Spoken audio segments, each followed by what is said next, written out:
Welcome to KnowledgeNest. I'm your host. This is a place where wisdom takes flight. We all have that inner child within us who's curious about everything. Why is the sky blue? Why do birds fly? Why do we need to learn? Because learning is like a superpower that lets you explore the world around you and understand how things work. And when you understand things, you become wise. And wisdom is the superpower that all of us inner children are seeking. So sit back, open your mind, and get ready to learn. You can learn about anything and everything. Just ask your questions, and we'll find the answers together.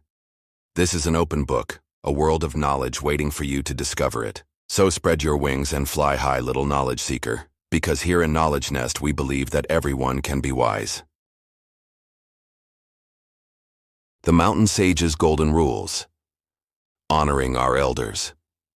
In the heart of the mountains, where the sky touches the earth and silence speaks louder than words, lived a man known as the Mountain Sage. People traveled from faraway lands to seek his wisdom. He was not wealthy, nor was he powerful in the way the world measures power, but his heart carried truths carved by time itself. One cool evening, as the sun set behind the snowy peaks, a group of young villagers gathered around the sage. They wanted to understand something that seemed to be fading in their modern world: how to honor their elders. The sage closed his eyes, took a deep breath, and began to speak. "My children," he said, his voice as calm as the mountain stream. "The first rule is to listen. Listen not just with your ears, but with your hearts and minds. Listen to the stories they tell, the songs they sing, the wisdom they share."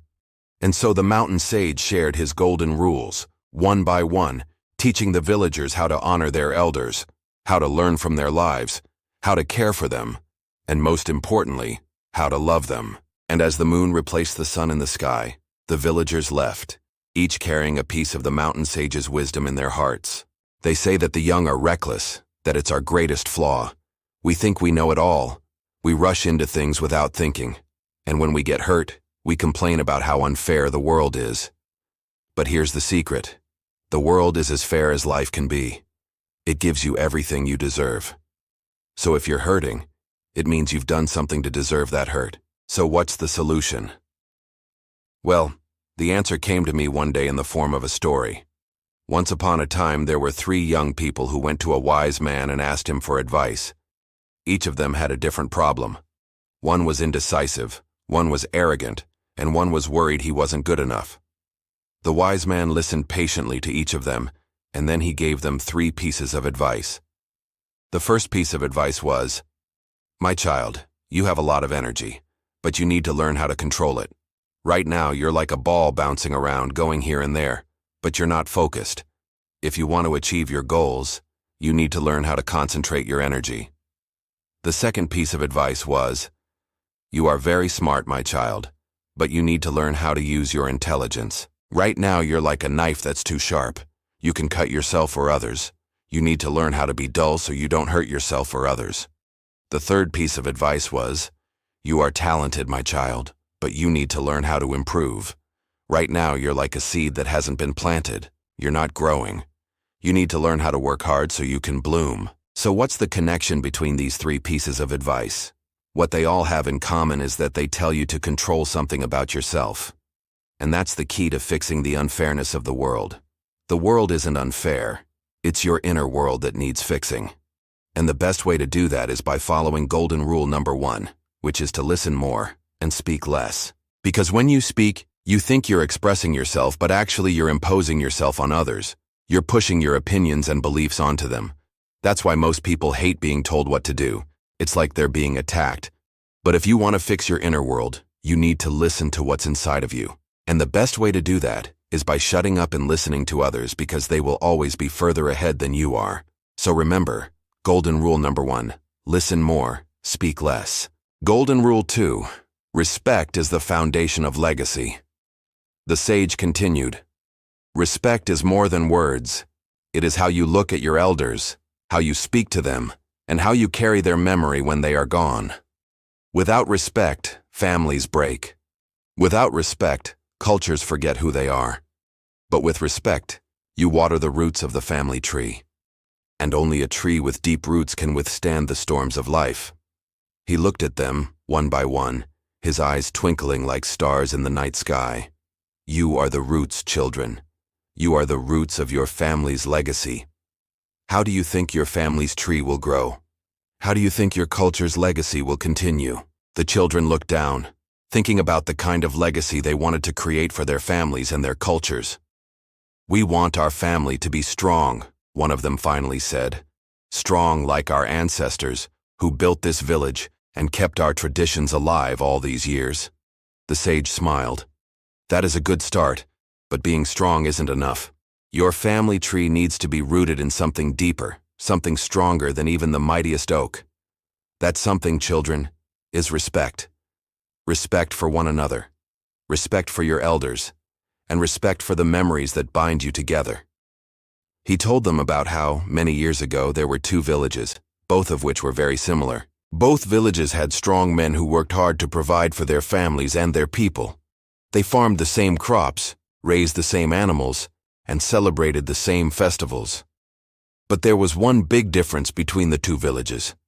In one of the villages, the young people respected their elders. They listened to their stories and took care of them. They made sure that the old people felt valued and appreciated. But in the other village, the young people didn't respect their elders. They thought their traditions were outdated and their stories boring. They didn't take care of the old people, and soon the village started to fall apart. When the strong men of the village died, there was no one to take their place. The family tree had no roots, and so it could not bear fruit. One by one, the families in the village forgot their traditions and customs, and eventually the village died out, leaving behind only an empty field and a crumbling well. But the village that had respected its elders became known throughout the land for its wisdom and its strength. Their family tree had deep roots that reached down into the earth, and their legacy lived on for many generations. The sage finished his story and looked at the children. Which kind of legacy do you want to create, children? Do you want to be like the strong men who built this village? Or do you want to be like the villagers who respected their elders? The children thought about this for a moment. Finally, one of them said, We want to be like the villagers who respected their elders. We want to take care of our parents and grandparents, and we want to listen to their stories and learn from their wisdom. The sage smiled and said, That is the spirit. When you water the roots of your family tree with respect, love, and care, you will be able to withstand the storms of life, and your legacy will live on for generations to come. There are two things that can spoil the life of an elderly person. One is to have no one to care for them in their old age. And second, to have no one to listen to their stories.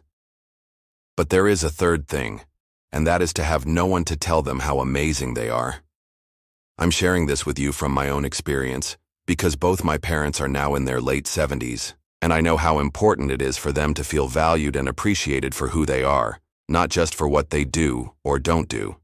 So here is Golden Rule 3, which is to care for them as they once cared for you. Do you remember when you were a child? You could not walk, you could not eat, you could not even sleep without someone holding you. Your elders carried you when you were weak. Now when their steps are slow and their hands tremble, it is your turn to carry them. This is not a burden. It is a circle of love. What you give today will return to you tomorrow, for one day you too will be old. As children, we used to think that our parents were the coolest people on the planet. My mother used to make the best dal chawal, and till today I have not been able to figure out how she made it taste so delicious. My father would tell us amazing bedtime stories, and we would imagine ourselves to be in those adventures with him. But now, when I look at their wrinkled hands and tired eyes, I realize that it was not easy for them to do all of that. Now that I am a parent myself, I can understand the tiredness in my parents' eyes. It is time to show them how much we appreciate everything they have done for us. So whenever you see an elderly person, ask yourself, how can I make their life easier? Because they deserve it. And you will feel good about yourself too when you do it from the heart.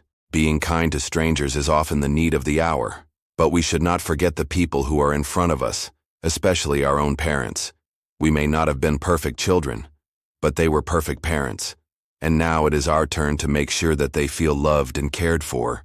So let us take a moment to thank them for everything they have done for us. Let us make a conscious effort to show them how much we appreciate them. Let us not wait for a special occasion to make them feel special, because they deserve it every day. I leave this golden rule with you, and I pray that you and your family stay happy and healthy. Golden Rule 4. Learn their silent strength. The sage pointed toward the great mountains rising in the distance. Do you see those peaks? They do not speak. They do not move. Yet they stand against storms, against time, against everything. Elders are like these mountains. Sometimes they do not say much, but in their silence you can feel their strength. When you sit beside them, you learn patience, you learn resilience, you learn how to stand tall without shouting. We live in a world that often values the quantity of our words over the quality of our actions. We're encouraged to be loud, to be seen, to constantly express ourselves. But true wisdom, my friends, lies in understanding when to speak and when to be silent. As the sage teaches us in this fourth golden rule, there is a profound strength in silence, a strength that can only be learned at the feet of the elders, those wise souls who have walked the path of life for many years. Mountains, as the sage points out, are a great example of silent strength. They stand firm, rooted in the earth, unmoved by the changing seasons, steadfast against the fury of storms and the relentless passage of time. Similarly, elders, through their years of experience, have cultivated a strength that comes from weathering life's storms, from enduring its challenges and emerging even stronger. This silent strength is not something you can learn by talking a lot. It's something you discover by being quiet, by observing the world around you, and by reflecting on your own experiences. It's in these moments of stillness that you begin to understand the power of being truly present, of listening more and speaking less. When you sit in the presence of elders, you have a unique opportunity to tap into this silent strength. You become more patient, more resilient, and you learn the art of standing tall without the need to shout or to be seen. You understand that true strength comes not from the volume of your voice, but from the depth of your character. Remember, my friends, the world needs your light, not just your noise. So be like the mountains, be like the elders, and in your quiet strength you will find the true essence of wisdom. The young ones gathered around the sage, eager to soak up his wisdom. They had heard about his profound knowledge, and they were gonna learn from him directly. Golden Rule 5. Pass on their wisdom. As the sage spoke, the mountains seemed to listen, the rivers nodded their heads, and even the clouds in the sky took on new shapes, each word echoing with power. You have heard much about respect, young ones, he began, his voice as deep and calming as the ocean. But there is one more golden rule to understand, and it is perhaps the most important of all. He paused, letting the weight of his words settle. Then he continued. The greatest way to honor your elders is not only to love them, but to carry their wisdom forward. Tell their stories to your children. Remember their sacrifices. Share their lessons, so that time never erases them. A young boy with eyes full of curiosity asked, "But how can we do that, elder? Some of our elders may not even be here with us for much longer." The sage smiled, his eyes twinkling like stars. That is why it is so important, little one. Their stories, their sacrifices, their hard-earned lessons, they are like seeds. You must collect them, plant them in your heart, and let them grow. Only then will their spirits truly live on. He looked at them all, his gaze encompassing each and every one of them. Without elders, you are like leaves in the wind, blown away, rootless, lost. But with them, you are a branch of a mighty tree, connected to the past, growing toward the future. As the young ones pondered these words, a young girl with a thoughtful expression asked, "But what if we forget their stories or their lessons?" The sage leaned forward. His voice grew stronger. "Then you must bring them back to the roots. Go back to the source. Remember that every story, every lesson has its beginning. Find that beginning and start again. Let the cycle continue." He watched as the young ones absorbed these teachings, their faces reflecting the wisdom that had been passed down through generations. And when the lesson ended, they understood that respecting their elders was not just about honoring their past. It was about carrying their legacy into the future. It was about ensuring that their stories, their sacrifices, their hard-earned wisdom would echo through time, shaping not just their lives, but the lives of their children and their children's children. And so they went forth, the young ones, carrying the wisdom of the ages in their hearts, ready to share, to teach, to ensure that the circle of life continued, unbroken and strong. And the sage, watching them go, smiled, for he knew that the future was in good hands. The night grew darker, but the hearts of the villagers grew brighter. They understood now that honoring elders was not just a duty, but a privilege. The mountain sage stood and gave his final words. "Honor your elders," he said, "for they are the living bridges between yesterday's sacrifices and tomorrow's dreams. In their smiles you see history, in their tears you see lessons, and in their presence you find the true meaning of respect." The villagers bowed their heads in silence, their hearts forever changed. And as the moon rose above the mountains, the sage whispered softly, "Never forget, the golden rules are not just for today, they are for your whole life." Now we all know deep down that respecting and caring for our elders is the right thing to do. But sometimes life gets busy, and we might forget to show them the love and respect they deserve. It's easy to put off calling them, or to forget their favorite meal, or to not listen when they share their stories. But remember the villagers, they also have stories to tell. They, too, have dreams and fears. When we don't honor our elders, we break the chain of love and respect that connects generations. When we forget to listen to their advice, or to care for their needs, we lose a part of our heritage. Our elders are not just old people. They are the keepers of our family's history, the storytellers of our cultural traditions, the living memory of our community. Their smiles are filled with the joy of a life well lived. Their tears hold the lessons of hard times endured, and their presence is a constant reminder of the values that make us who we are. So let us all be like the villagers, eager to learn from the past and inspired by the hopes and dreams of our elders. Let us honor them not because it is our duty, but because it is our privilege.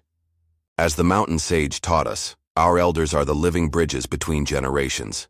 They connect the struggles of the past with the aspirations of the future. They remind us where we come from and inspire us to create a better tomorrow. So let us listen to their stories, cherish their wisdom, and love them with all our hearts. For in doing so, we not only make their golden years more fulfilling, but we also enrich our own lives with the blessings of their love and legacy. Thanks for watching Knowledge Nest. Don't forget to subscribe, like, and share. Stay connected for more life-changing lessons. See you in the next story.